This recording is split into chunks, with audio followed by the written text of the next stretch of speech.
Hi, I'm Hal Roberts. This is Bridge City News. Welcome. Here's some of the top stories we've been following. More than 100 people have died as Hurricane Helene struck with full force in the southeastern United States. Parliamentarians are taking part in an emergency debate to discuss how Canada should respond to Israel's attack on the terrorist group Hezbollah in Lebanon. And we hear the powerful story of how a Lethbridge family was touched thanks to the work of the Ronald McDonald House here in Alberta. Your nation, your province, your southern Alberta. From the heart of Lethbridge, it's Bridge City News with Hal Roberts. Thanks so much for joining us. Emergency officials say more than 40 trillion gallons of rain fell in the southeastern United States over the past week as Hurricane Helene struck with full force. Emergency officials say more than 100 people have died from the catastrophic storm. If we look at the amount of rainfall that fell from Hurricane Helene in the preceding event, it's about 40 trillion gallons. Converted to acre feet, that is 120 million acre feet of water, which is 2 to 3 times the amount of storage that is in the Colorado Basin River system, falling in just over 5 days. That's an astronomical amount of precipitation. I have not seen something in my 25 years of working with the Weather Service that was this geographically large of an extent, and the amount of the depth, the sheer volume of water that fell from the sky. So this was a storm that had a chance to develop over a warm Gulf. And we have this supercharged atmosphere. It's warm and wet. There was a lot of water available. But also the mountains create this upsloping effect and can enhance precipitation, especially locally. So we knew we were in trouble with a storm with that amount of moisture moving toward this very mountainous terrain. Wow. Air raid sirens are sounding across Israel as a series of explosions have been heard in Tel Aviv and near Jerusalem. The latest has Iran saying it fired dozens of ballistic missiles into Israel as retaliation for killing of a Hezbollah leader and an official with Hamas. The Israeli military, meanwhile, continues to warn people to evacuate around 24 Lebanese border communities after announcing what it said were going to be limited ground operations against the terrorist group Hezbollah. Israel and Hezbollah have traded fire across the Lebanon border almost daily since Hamas sent fighters into Israel and sparked the war in Gaza last October. Now, there are also reports that 6 people have been killed in a shooting and a knife attack which took place in Tel Aviv. Israeli police say 9 others were also wounded. Police say the attack began in a rail carriage and continued onto the platform. Officials say the 2 attackers were neutralized by members of the public. The identities of the suspects have not yet been released. MPs in the House of Commons are weighing in on how the federal government should respond to Israel's ground operation in Lebanon that began on Tuesday morning. They will attend an emergency debate discussing fears of a full-scale invasion by Israel. Now, that's on top of the recent Israeli airstrikes that have killed Hezbollah's longtime leader, Hassan Nasrallah. According to TPN Israel correspondents Mati Shoshani and Yair Pinto, this is all part of a plan to completely destroy Hezbollah. They pull out the plan that they've been working on for years, and that plan says dismantle Hezbollah. It gets a name afterwards, which is called Northern Arrows. Cool name, but before that it had a different name, and what it means is dismantling Hezbollah. Yeah. And what that plan is everything.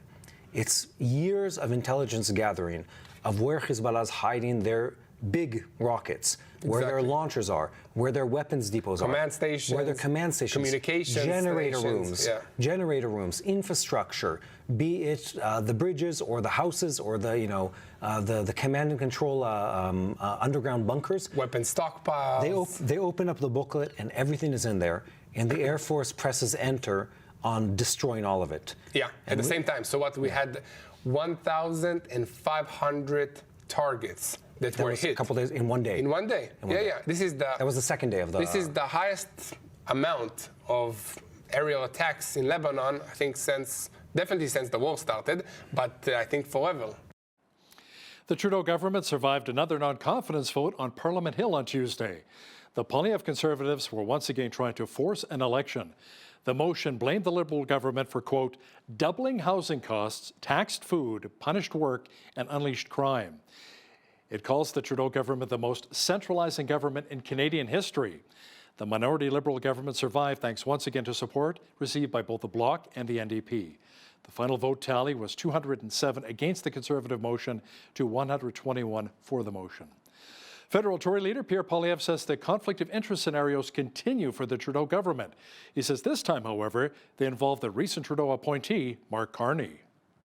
Carbon tax Carney became conflict of interest Carney when the Prime Minister named him to be effectively the phantom finance minister to advise on economic policy while he presides over a massive multi-billion-dollar multinational corporation that sought 10 billion Canadian tax dollars to take over our pension system.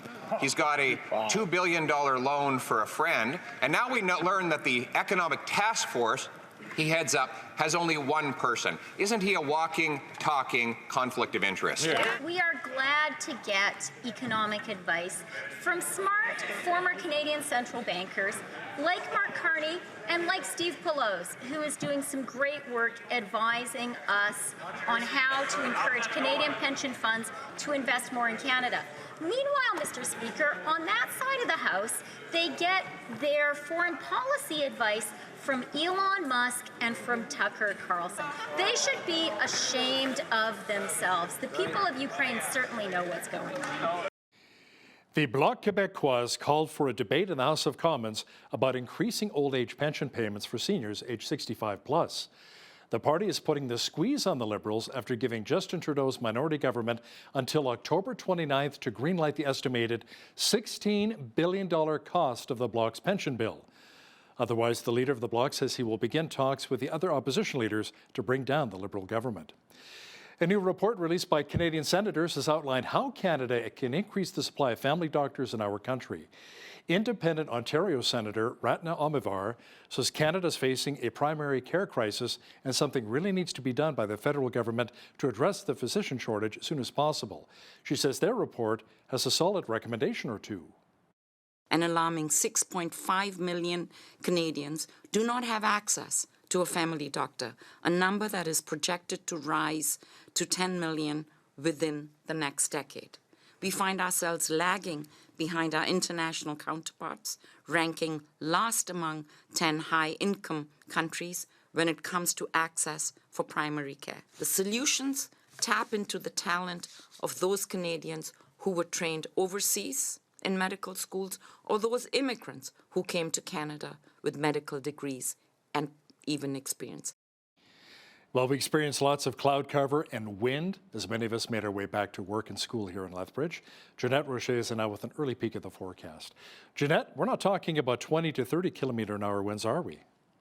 Well, I don't see any precipitation in our near future, Hal, at least not in the Lethbridge area. But what I am seeing is lots of wind, particularly today and tonight. We're seeing those 70 kilometer per hour wind gusts. That should die down, though, as we get into Wednesday. And you know what else is supposed to die down is the temperature. We're looking at only a daytime high of 13 degrees on Wednesday. Ooh, we should feel that, especially after that 23-degree day that we had today. But the good news is we are going to see those mid-20 temperatures again as we get closer to the weekend. And I'll be back later in the show to tell you all about that. Great. Thanks so much, Jeanette. Residents in Saskatchewan will be heading to the polls on October the 28th. Premier Scott Moe asked the Lieutenant Governor to dissolve the House and issue writs directing an election. Moe, whose Saskatchewan party has been in power for 17 years, says he's running on a record of growing the economy while making investments in education and healthcare. Opposition NDP leader Carla Beck says it's time, meanwhile, for change, and polls suggest a tightening race in both Regina and Saskatoon. RCMP say a church located on the Alexander First Nation, around 50 kilometers north of Edmonton, has been badly damaged by a fire. The blaze was reported to the Mounties in Morinville just after midnight on Monday. Firefighters from the First Nation, Sturgeon County, and Morinville helped to put out the blaze. Police are investigating the cause of the fire. Lethbridge Polytechnic hosted their annual Orange Shirt Day, which followed Truth and Reconciliation Day on Monday.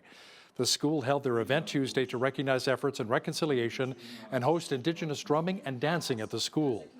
Many students and staff wore orange shirts in solidarity for Indigenous people who knew someone or they themselves were affected by residential school trauma. The Associate Dean for Student Affairs says the new generation finally gets to understand events that occurred and obtain the knowledge on how to move forward. Well, it was interesting. One of the speakers was talking about all of us having a responsibility to be the best person that we can be. And I know for myself growing up that this isn't something that we learned about when I was a child. But yet I have two children that are growing up, and I was asking them about this day and what it means to them. And they do have an understanding of what truth and reconciliation means. And I think that it's an important conversation to continue having at all ages. They may have no knowledge, and so it's an opportunity to educate our students. September 30th, 2021 marked the first day for National Truth and Reconciliation created by the federal government. Rotary clubs from across Alberta left Lethbridge on Sunday, making their way to Mexico. A number of public service vehicles, including used fire trucks and specialty buses, will be donated. As BCN's Landon Hickok explains now, the Los Amigos project is a program that donates vehicles where they're needed the most.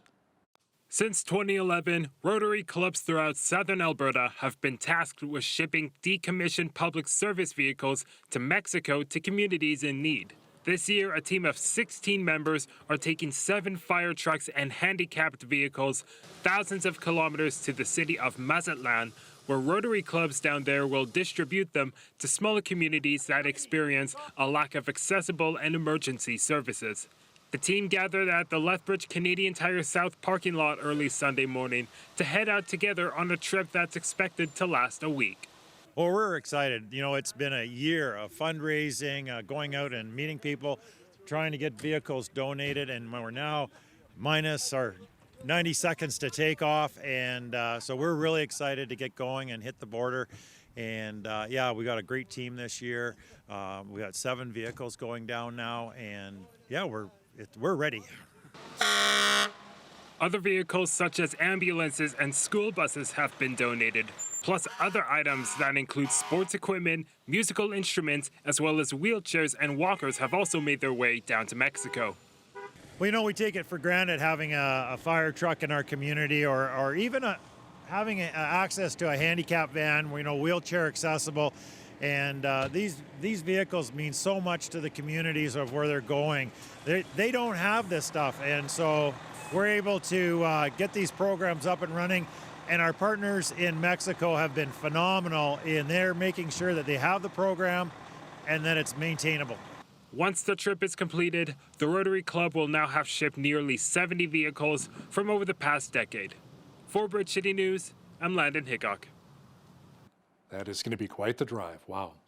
Community support through charitable works really does reach those most in need. Now, Lethbridge family witnessed this firsthand thanks to the help of the Ronald McDonald House. Our city was recently recognized for selling some of the highest number of Happy Meals on McHappy Day. It's a fundraising initiative that supports families who have sick kids. BCN's Heidi Echeverria has more now on this very touching story. Lethbridge has been named the happiest city in Alberta for being a huge supporter of Ronald McDonald's House Charities Canada through the Happy Meal purchase. Over the last 20 years, McDonald's Canada has raised over $100 million for Ronald McDonald's House Charities through the Happy Meal program. A Lethbridge family is witness to the great support that this program provides. While their little daughter, Eden, was battling cancer, Ronald McDonald House provided all the social assistance that Eden, her parents, and siblings needed. Veronica Smith, Eden's mom and a beneficiary from this program, shares her experience. When kids have cancer here in Lethbridge, there's nothing they can do for them treatment-wise. They can't even do scans and tests. You're sent to Calgary for everything.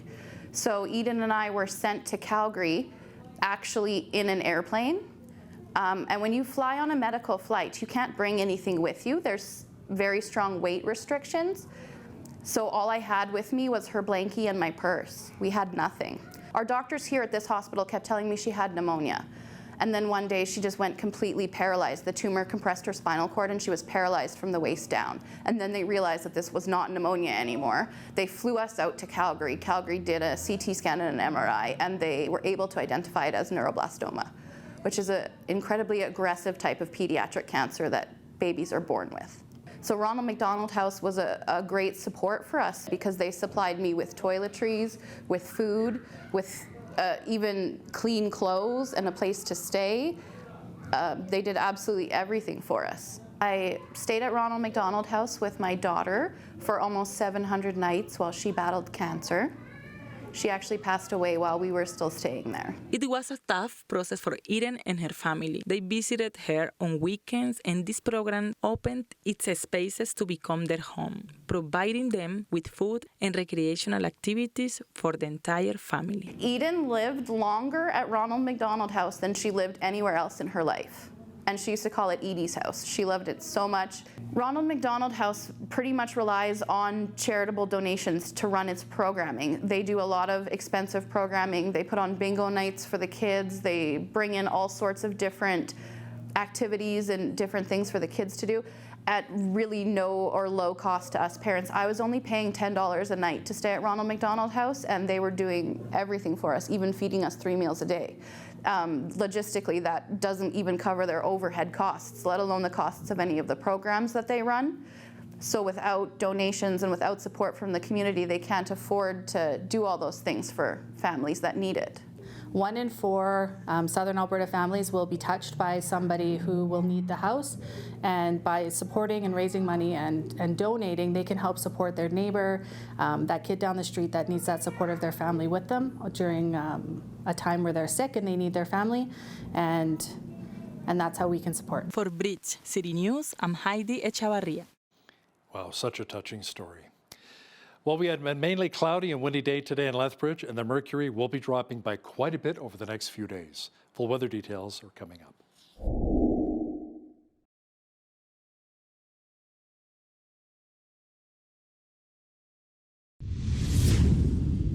You know, we saw a lot of clouds today and slightly cooler in many parts of southwestern Alberta.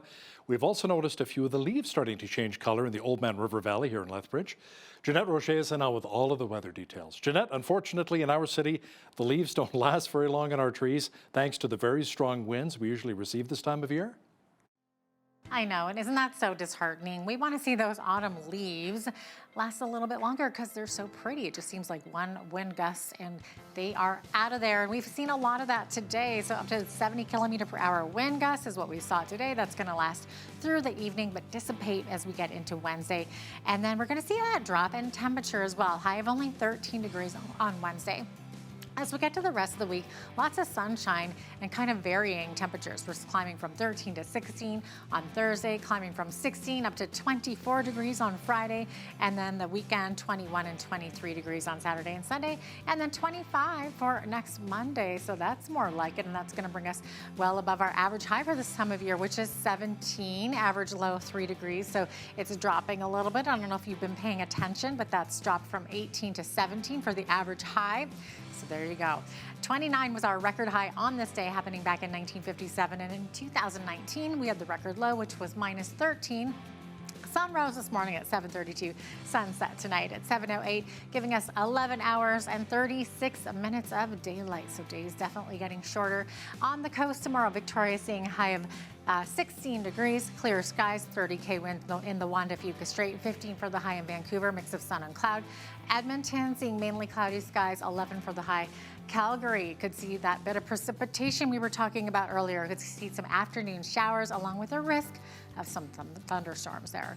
And then as we look to the rest of the prairies, we're seeing very windy conditions, up to 50 and 60K winds in all 3 of these prairie cities. Saskatoon seeing a 30% chance of showers, 11 for the high, 13 the high in Regina, and 18 in Winnipeg.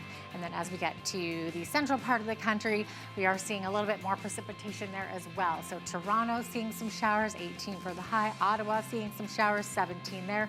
19 for the high in Montreal. Montreal seeing increasing clouds and then afternoon showers to end out the day there. As we get to the Maritimes, we're seeing lots of fog developing overnight, and all of that should dissipate in the morning. 17 the expected high tomorrow in Fredericton with nice sunny skies, mix of sun and cloud in Halifax, 18. 17 the high in Charlottetown, could see a 30% chance of showers. 11 the expected high tomorrow in St. John's, and could see some periods of drizzle kind of fizzle out there and be mainly cloudy for the rest of the day. So there you have it. That is your forecast. It is day 2 of a 3-day strike by dock workers at Canada's second largest port, the Port of Montreal. Two terminals that handle more than 40% of the container traffic have been shut down by 350 unionized longshore workers. They're demanding more money and regular scheduling. Their contract with the Maritime Employers Association expired back on December 31st. Transport Minister Nita Anand says the Port of Montreal is critical to the country's supply chain and urges the parties to work out a deal as soon as possible. TD Bank Group has agreed to pay more than $28 million U.S. following an investigation into manipulation of the U.S. Treasuries market by one of its traders. The deferred prosecution agreement has TD agreeing that a former employee created a false appearance of supply or demand in the market. The agreement says hundreds of so-called spoof orders were placed and then canceled to try and increase the market prices of those products. TD is also soon expected to settle a separate investigation into its anti-money laundering program.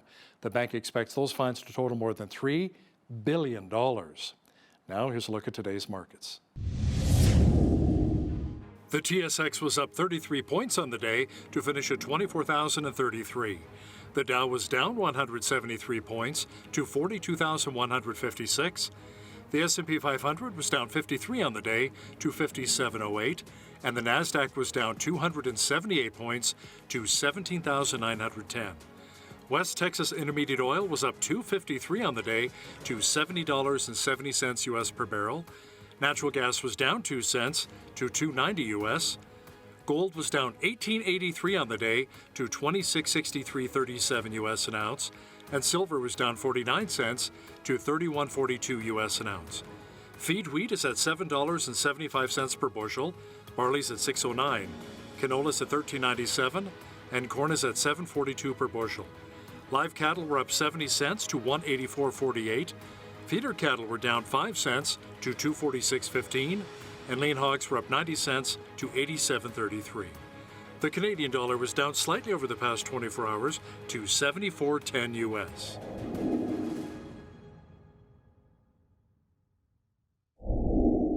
Recapping one of our top stories, the Trudeau government survived another non-confidence vote put forth by the Conservative Party on Tuesday. The votes were 207 against the motion to 121 in favor of it. Now, following the vote, MPs in the House of Commons were also weighing in on how the federal government should respond to Israel's ground operation in Lebanon that began on Tuesday morning. They're attending an emergency debate discussing fears of a full-scale invasion by Israel. There's also some talk that Prime Minister Justin Trudeau may prorogue Parliament ahead of the Bloc's October 29th deadline to have some of their demands met, including increasing financial help for seniors 65+. According to Sun political columnist Brian Lilley, Justin Trudeau may then actually resign at that point in time. He'll share details with us momentarily. When you see news happening in your community, be sure to drop us an email at info@bridgecitynews.ca. Also, be sure to visit our website anytime to check out a number of stories and interviews.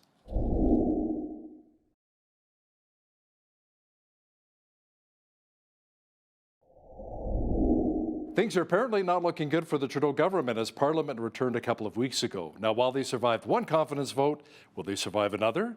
To chat about this in more detail is political columnist with The Sun, Brian Lilley, who joins us once again from Toronto. Brian, before we discuss another confidence vote, which the Liberals are most likely to survive, the polls have Justin Trudeau's party in third place behind the NDP outside of Quebec.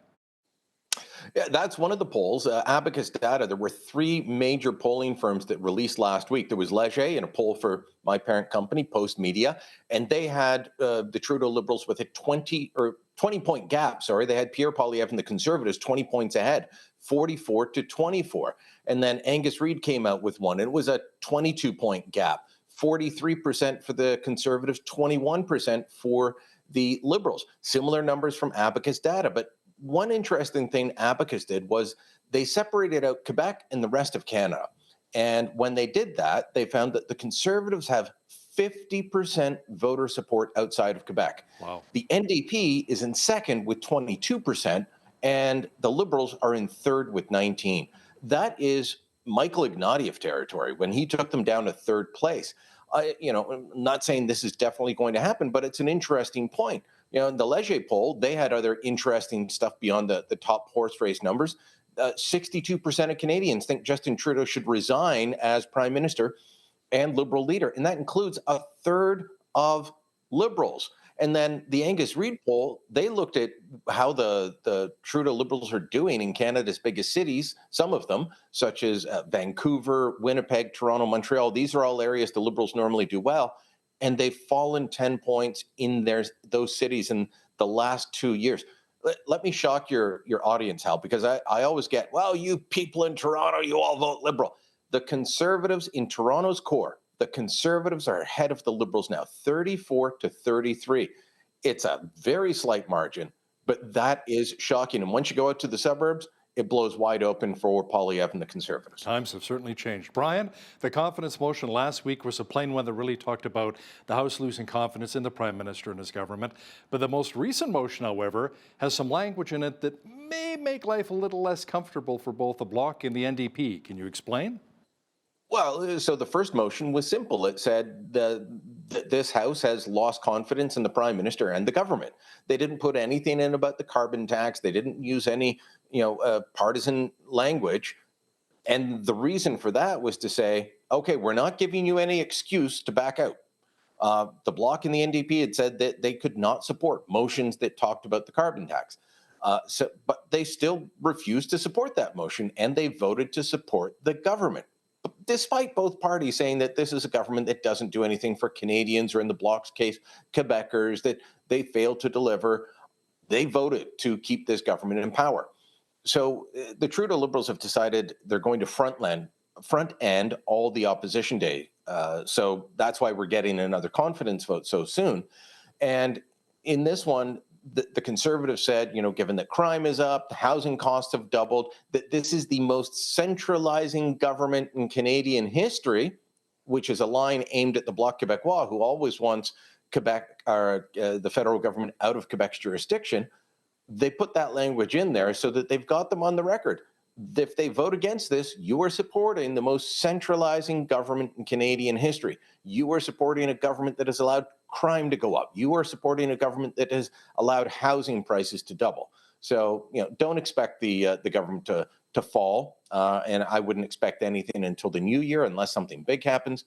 But that's why they did this. Brian, a recent report says that the NDP doesn't want an election right now because apparently they're broke. A story by the National Post says the NDP can barely afford to cover Jagmeet Singh's expenses, travel expenses. So if an election were held, that's the position they would be in, but they would also likely get a loan from somewhere and pay it back. Parties have long done that. But what a juxtaposition between the NDP, which is my colleague Tristan Hopper at National Post who was writing this up, and I think he found documents showing that they only had about $300,000 in liquid cash in their bank account at the end of the last fiscal year. The Conservatives had $16 million. So they've got a rich war chest. To give you an idea of what that allows the Conservatives to do, well, they don't have to worry about covering Pierre Poilievre's travel expenses. They've got that covered. They can run ads. I was watching Monday Night Football last night. There were a bunch of Pierre Poilievre ads in there. And they weren't the attack ads on Justin Trudeau. They were positive ones about Poilievre and what he wants to do for the country in very, soft tones. They're building him up now, and you'll see these ads in, key demographics. So Monday Night Football, primarily aimed at men. Also seeing conservative ads. If you put on the Halloween Bacon Championship or, a rom-com on one of the other channels, you're going to see these ads because the Conservatives have money and the NDP do not. They would have difficulty running a campaign if an election were to be called now. And it appears as though the NDP has been replaced by the Bloc as the savior for the Trudeau Liberals, Brian. What are they officially asking for as for the Bloc that they brought to the government? And what about the hard line deadline that they've also implemented here? So a couple of things on that, and I'll throw in a bit of political gossip towards the end of the answer as well on how that deadline that the Bloc have put in there could play out. I'm not buying it, but I'll explain it. So one of the main things that the Bloc wants is they want changes on immigration. Quebec, of course, wants fewer immigrants. They want fewer asylum seekers. They want them spread out across the country, something that's not sitting well with many premiers. The Bloc also wants the federal government to back up Quebec's changes to the language laws, which are becoming even more draconian. That's something the Trudeau Liberals will easily do. They agree with them, despite the fact that the English community in Montreal votes overwhelmingly Liberal. They will back Quebec's demands on that, so that's easy. The one that could be a bit tough is they want the old age security payment to be increased for seniors 65 to 74. A couple of years back, the Trudeau Liberals increased it, but only for those over 75. And they increased it by, I believe, 10%. To meet that demand would cost between $3 and $3.5 billion annually, according to the parliamentary budget officer. So that's a big ask for them. Trudeau government doesn't mind spending money, but there's indications that that may not happen. So the Bloc said, you've got until the end of October. If you don't agree to this and do what we want by the end of October, we're no longer going to support you. The Bloc can do that because the NDP will keep the government in power for now. So I'm not sure that that really changes anybody's equation. But the political gossip I was telling you about, there's one idea being floated that before that deadline comes, Justin Trudeau will prorogue Parliament, step down as leader, call a leadership race for the federal Liberals. Again, not sure I'm buying that. I think he's sticking around to the end. Despite the bad polls, I think he wants to lead the party in the fight against Pierre Poilievre. Still thinks he can beat him. Or maybe go down with the ship, as some political insiders are saying too, right? Yeah, I mean, potentially. And you can also just look around the room and say, not sure any of these guys can do better than I can. Oh, by the way, the extra part of that story that I told you about of Trudeau proroguing and then stepping down, the version I heard also had the party rigging the leadership race for Mark Carney to try and save the furniture. I don't see Mark Carney being a better campaigner than Justin Trudeau. Brian, there was a lot of outrage last week after CTV News aired a report that included an altered video clip of Tory leader Pierre Poilievre. CTV has since apologized. One other national newscast apologized and has allegedly fired the two who were involved in the editing of that clip. Brian, were the two Bell Media employees actually fired? And what do you think this will do for the confidence Canadians have in mainstream media right now? They were fired, and I've confirmed that with people inside Bell Media. I've confirmed with people who know the individuals who were fired. A lot of people looking at the language in CTV's statement and saying, "Oh, aha! It just says they were removed from the team, therefore they've just been transferred, and there's been no punishment." No, they were both let go, and so this is not just a hit to CTV's credibility. There is a lot of skepticism about the media in general. This hurts the entire industry. Now, for those that don't know, what they did was they put a package at the top of their newscast. I believe it was on a Sunday night, but Poilievre had strummed, and he had talked about his motion, the one that was defeated last week, and that he wanted a carbon tax election. The clip was altered with a couple of words from the start of his paragraph, a couple of words from the end, and then 4 or 5 words in the middle. And they rearranged it. So he said something completely different. And they started with him on screen. So it looks like, okay, it's him talking. But then for the rest of it, it's somebody's background. It's blurred. It's not him on camera. They had to do that because they altered the clip. Now, I'm told it wasn't done maliciously, that there were reasons behind it. That doesn't really matter. This is journalistic malpractice. They also placed the clip in a way that made it sound like Poilievre was talking about taking down the government over dental care. That's not what he said. That's a completely different context. And that is, in fact, a Liberal talking point. So was this done maliciously? I can tell you the orders did not come from the top of Bell Media. They did not come from the top of Bell Canada, which owns Bell Media.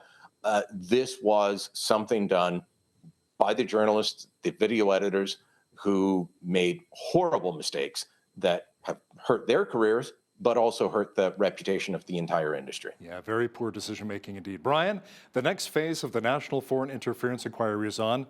What have we learned so far? We've learned that Bill Blair sat on a request for a surveillance warrant for a top Liberal fundraiser named Michael Chan. He's a former Ontario Liberal minister, former Ontario Liberal MPP of the provincial parliament here at Queen's Park. He does a lot of fundraising for the federal Liberals now. He's deputy mayor of Markham, a suburb of Toronto. And there have long been allegations that he is too close to the Chinese government, that some have alleged, something he's denied, that he isn't actually acting as an agent of the Chinese government. So CSIS wanted to be able to tap his phones, tap his cars, his office, things like that. They put in a request for a warrant because of the sensitive nature. That has to be signed off on by the public safety minister, and not just the judge. It went to Bill Blair, to his office, and it sat there for 54 days. Blair maintains that he signed it as soon as it hit his desk. No, he did not. Now, apparently it wasn't on his desk for that whole time. It was on the desk of his then chief of staff, someone who's been involved, been at the center of an awful lot of Liberal scandals, including SNC-Lavalin and other issues. So, that's one of the big things. We've also learned that there was a parliamentarian, unnamed. They won't say the name of the parliamentarian. They won't say if they were an MP or a senator. Is it perhaps this Michael Chan? We don't know. We don't know which party. But this parliamentarian acted on behalf of a foreign country. Things like this are coming out again. More allegations, and yet we're not allowed to know. Last week, New York Mayor Eric Adams busted, indicted, and charged. We know what the charges are. He's charged with fraud, of taking favors from people in Turkey to get special favors for Turkish Airways. The Americans know all this. We know nothing. They've had several top people charged with foreign interference and acting as a foreign agent. We know nothing because our system does not believe in openness or transparency, despite how many times you heard the Trudeau government say, open by default. And Brian, more than 1.2 million people came to Canada between July of last year and July of this year. And a new poll shows that many in Canada's biggest cities, including Vancouver, Calgary, Edmonton, Toronto, Montreal, are kind of taking a bit of a dim view when it comes to immigration. Let me ask you, does it have something to do with maybe housing? Do we have enough housing for a lot of the people coming? The last time we had this many people coming to Canada was the late 1950s. We're increasing at a rate of 3% of our population each year. And this goes back beyond just the year before. It's been, I think, 7 of the last 8 quarters, we've had population growth of above 3%. The difference between now and the late 1950s, we did not have a housing crisis. We did not have a healthcare crisis where people can't get the healthcare they need. And you're adding 1.2 million people while we're not increasing the health infrastructure, while we're not building enough homes. We're building fewer homes now. I talked about this in my interview with Pierre Poilievre a little while ago. He's the one that keeps bringing up the stat. We're building fewer homes now than we did in 1972. Wow. Population in 1972 was 21 or 22 million. Now we're over 40 million, and we're building fewer homes than 1972.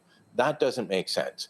Justin Trudeau said in April that we're bringing in people faster than we can absorb them. He said that the temporary population had gotten out of control. It was now 7% of our total population. That's not fair to the people we're bringing in and saying, hey, you can come work here, but you can't stay. It's not fair to what it does to the rest of society in terms of driving up rents, driving up home prices. None of that's fair. Trudeau said back in April, bringing people in faster than we can absorb them, we need to reduce it. What happened? It went up to 7.3%. This is a government that has let immigration get out of control. So yes, when you see polls like this done in some of our biggest cities that are places that are filled with people who came here for a better life already, what is it? 50% of Toronto's born outside of the country. And yet, even in Toronto, you've got the majority of people saying you either have to, reduce numbers or stop all immigration altogether. On refugees, it's 27% across those 4 big cities say stop refugees completely now. We've got too many.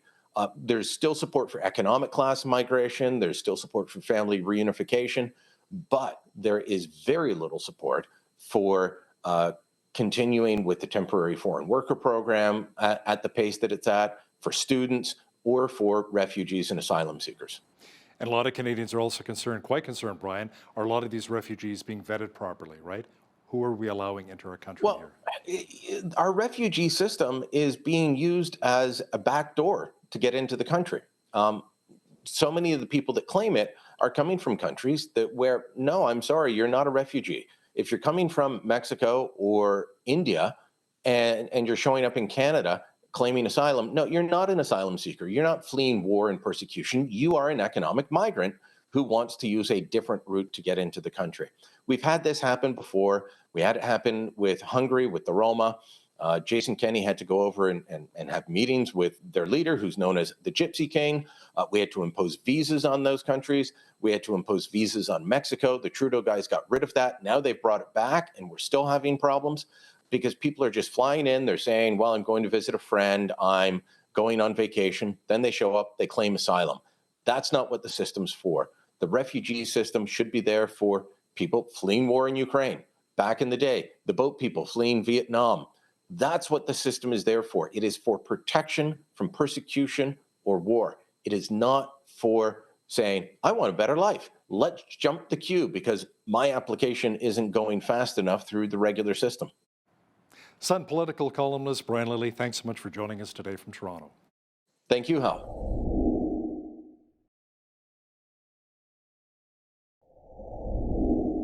Well, many of us love to travel. Not only is it enjoyable, but it does help the economy as well. Alberta has had a stellar year for tourism. In fact, it's been a record-breaking year for travel. But how is Lethbridge and Southern Alberta doing in this department? Well, joining us today to chat about this more is Dominika Wujik. She is the Senior Director of Communications with Tourism Lethbridge. Dominika, great to have you with us today. I love this topic, tour too, because I love to travel. So what is going on here in Southern Alberta? I hear the province as a whole has done very, very well. Yeah, we're really excited that tourism is finally getting back to a really good spot. And we also collect data, of course, and we do what's called the Power of Tourism. And that document will be released in the coming weeks. So we will also have our numbers to share, which I can tell you we are looking good, and it's looking better than it has since 2019, which is fantastic to hear. Right, of course, that goes back to COVID when everything kind of shut down. And so since then, we've seen that slow sort of get back to normal, right? And it just seems like the past year has just exploded. I know I myself, almost anytime I take a flight out of Calgary into the United States, there are tons of people from the States, Americans that have gone to, like, usually it's Lake Louise and Banff, but, you know, we want them to also stay down here where Waterton is as well, don't we? Absolutely. We have so much to offer here in Southern Alberta. We have great local food. We are some of the best agricultural hubs in all of Canada. And so we have a lot of great things that we can offer many visitors coming, and we're excited that they're finally realizing that. We've seen many people who have chosen Waterton over Banff because Banff is getting busier, and so they want to come experience something a little bit more serene, a little bit quieter, and so that's been fantastic. As a UNESCO hub, we like to refer to ourselves as, we have 4 UNESCO hubs all around us that can showcase Waterton, Head Smash and Buffalo Jump, Writing on Stone, and of course the Dinosaur Park. And those are all day trips that people can do and stay in Lethbridge and still get to experience all the things Lethbridge has to offer as well. Yeah, wonderful. Can you maybe explain how much of an impact tourism has had on our local economy here? Of course, you know, tourism is a major economic driver in Lethbridge, as it is anywhere, but it does generate revenue for visitor spending in accommodations, restaurants, retail, of course, local attractions. And so those contributions are huge in our industry. They create new jobs, they create opportunity for new infrastructure, and everything kind of in between. The events and attractions that we have in our city are helping to draw these visitors in, which we know they're spending their money, and we want them to, because that just continues to put money back into our economy and supports all of our local businesses. As we know, they all need support, and it helps to increase some of those tax revenues to create benefits for our community. So because of that, we're excited that the economic impact is so big. No kidding. Now you mentioned opening up jobs and you know how it's so positive for businesses here in the community. But is there also a connection between tourism and out of that businesses learning about our community and maybe setting up a location here if they're coming from outside of this area? So we know that tourism sort of serves as that first introduction point for many potential investors, business owners, sort of anything. It starts with a visit. And how many people have said that they went and traveled somewhere and eventually moved there? That is a very normal thing to hear. And it's no different when it comes to businesses and investors. And in fact, that's why we host events like Brighter Together Food Journey, which are specifically set up to bring those investors here to our city and show them around. Because if we don't do things like that, then they're not going to even think about Lethbridge. And so that's what we're trying to do, is bring those types of people in. We work with partners like Economic Development Lethbridge to do work like that, because we know how important it is to get people to visit first and then hopefully invest and stay here for the long term. Yeah, no, good point. Now, of course, like when we think of cities like Calgary, Vancouver, Toronto, they all have a reputation, things that they're known for, which then attracts people, attracts tourism. And I think reputations are derived partially from personal experiences, but also from cities doing good marketing campaigns, correct? I mean, I think it's a big mix of both. There's a lot that goes into getting people to visit the city. And we like to focus our marketing campaigns on promoting our unique strengths. From a Lethbridge standpoint, a large amount of people that are coming are visiting friends and family. So those are the family members, the friends of the people who are already here. And so what we're trying to do is make sure that our reputation within the city and outside of the city is a good one, so that those people are the word of mouth, I guess, is also a good one. Oh, certainly, yes. You mentioned this off the top there, but can you tell us a bit about how you're promoting food tours in Lethbridge? So we're really lucky that we are part of Canada's premier food corridor. We have some of the best growing conditions in all of Canada. And because of that, we make some of the best food. We have heard from several of our local restaurants that they feel so lucky to be here in a city where they can get local produce within 10-15 minutes. And not every city gets to have that. So that farm to table, it's really true here. We again, I mentioned the Brighter Together Food Journey. That's all about food and showcasing how food does in Lethbridge. And so we get people to go out to these farms where they meet the producers and they get to experience what that looks like. But then we bring them back into the city to see what that means once they're here, whether that's the farmers markets or the local restaurants creating the specific dishes. And most recently, we created a recipe book, which you can download on our website. And the recipe book is full of recipes made by some of our amazing local producers, our local restaurants, and it's all about using that local food that we are so lucky to have in our city. Yeah, what kind of feedback are you getting from tourists who are doing this? They're ecstatic about it. We've had we're close to 1,000 downloads on our recipe book right now. And when it comes to the food tours specifically, they just get excited that they get to do this, because again, when you talk about the Calgarys and the Torontos, they don't have these kinds of experiences because they're so much further out to get to. Whereas for us, it's in our backyard. So for them to do a day trip to go see several of our local producers, they're going to get so much out of it and not have to, drive for 6-7 hours in the day. Oh, so true. Do we get any visitors specifically coming to see our famous train trestle bridge? There's definitely a market for that. There's always visitors that are coming for specific things. We get a lot of photographers that come and want to see the bridge because it is such a beautiful historical landmark. And we definitely see that. We do have our visitor center that we operate. So usually when somebody comes in, we are always asking, what are you doing and where are you going to go? And even if they hadn't thought about the bridge, by the time they have chatted with us, they want to go see the bridge. We have several photos of the bridge, of course. We have postcards, we have stickers. And once they've seen that, they're really excited to go take a drive by or walk by it and check it out. Yeah, it's such a beautiful work of architecture, isn't it? It's just an engineering phenomenon, if you would.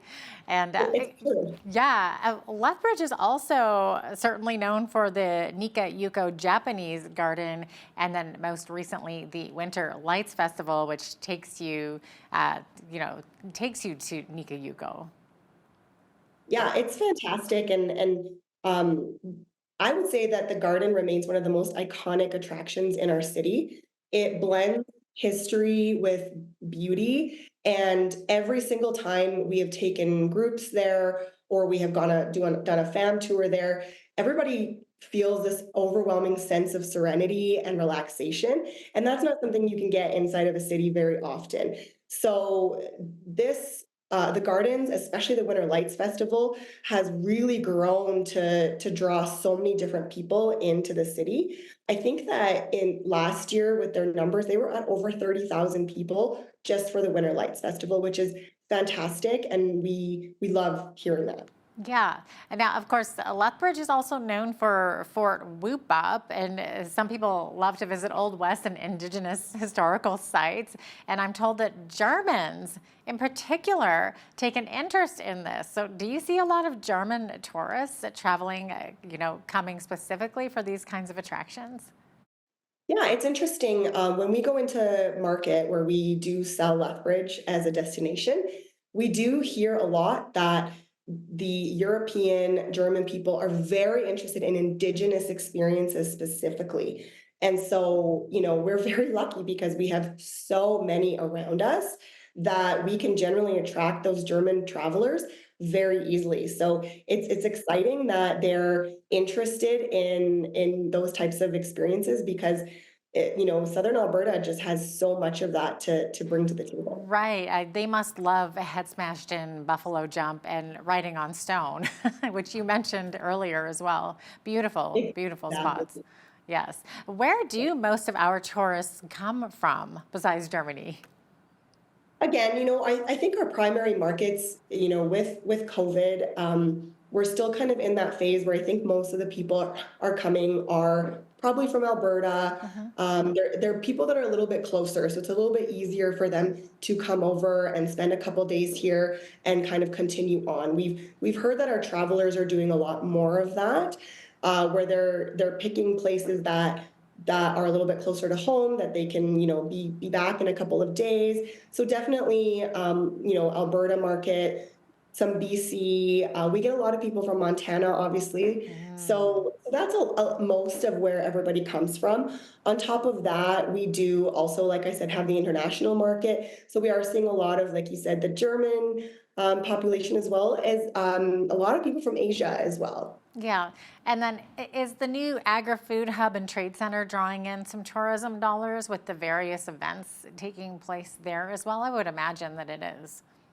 So we work very closely with the Agri-Food Hub and Trade Center to actively bring in provincial and national conferences and meetings that actually bring in a huge amount of economic impact.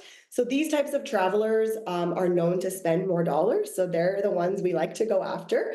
And so we do a lot of work to try and ensure that we actively seek those out. And in fact, in the last few months, we've secured 2 conferences that will be bringing, hundreds of thousands of dollars of economic impact into our city. Wow. Maybe talk to us a little bit about the importance of having an event center like the Visit Leth.com arena, formerly the NMAX Center. I'm still getting used to that name, Dominica. Okay, so I'm guessing that people do travel to Lethbridge in order to attend certain events like music concerts, and then of course we got the Lethbridge Hurricane, so like sporting events like hockey games or rodeo, right? We are really lucky to have a center like that in our city because it does attract, especially our neighboring communities who don't have centers like that, and of course outside. And I think that it's fantastic that they are creating these events, specifically ones, like we recently had the Thunder in the Bridge Festival, which is a brand new festival. It was 2 days long. Anything that occurs over a few days is really great for us in the tourism world because we know it guarantees people are going to be staying overnight. They're going to do maybe some shopping. They're going to go out to eat and possibly see other attractions. And so we love seeing that. And we love having the pride of a center like that in our city. Yeah, for sure. Lethbridge doesn't have a zoo, unfortunately, but what about Coaldale's Alberta Birds of Prey Nature Center? I understand that it's the largest of its kind in all of Canada. It is a fantastic place, and I think anyone who has not gone out there needs to go and take a look. They have grown so much, and they're probably one of the most engaging attractions we have in our area. And not only that, but the work that they do, because they're also saving a lot of these birds as well. And so I think it's just a fantastic connection again to our region and showcasing the birds that we have here, right? A zoo is great, but we know we don't have tigers around, whereas we know we're learning about the birds that are actually in our region. And what I love about it, I went with my kids, and now every time my kids see a hawk, they know exactly what the hawk is, and it's really fantastic to learn. I know. I love it there. I actually have learned so much, you don't even realize. It's true. Like when you see a hawk flying, you know that he's probably spotted a mouse or something, because most of these birds don't even fly unless they're going after prey. I never knew that before. It's an educational experience. Yeah, it really is. Okay, so Dominica, any final things you'd like to say to our viewers as to why it's a great idea to visit Lethbridge? I think, just remembering that Lethbridge is just a very unique blend of cultural and outdoor. We have over 200 kilometers of walking and running trails, which most people don't know about. And then on top of that, we have our food. And so we are just really lucky that we have so many different pieces. And of course, we are the hub to so many different places as well. So, we encourage everyone to come take a gander through Lethbridge and check us out and see all, let us surprise you and let us show you what we have here. Well, thanks so much for being with us today, Dominica. Great to have you on. Thank you. It was lovely. Dominica Wujcik is the Senior Director of Communications with Tourism Lethbridge. I'm Jeanette Roche on behalf of all of us here at Bridge City News. Thanks for watching.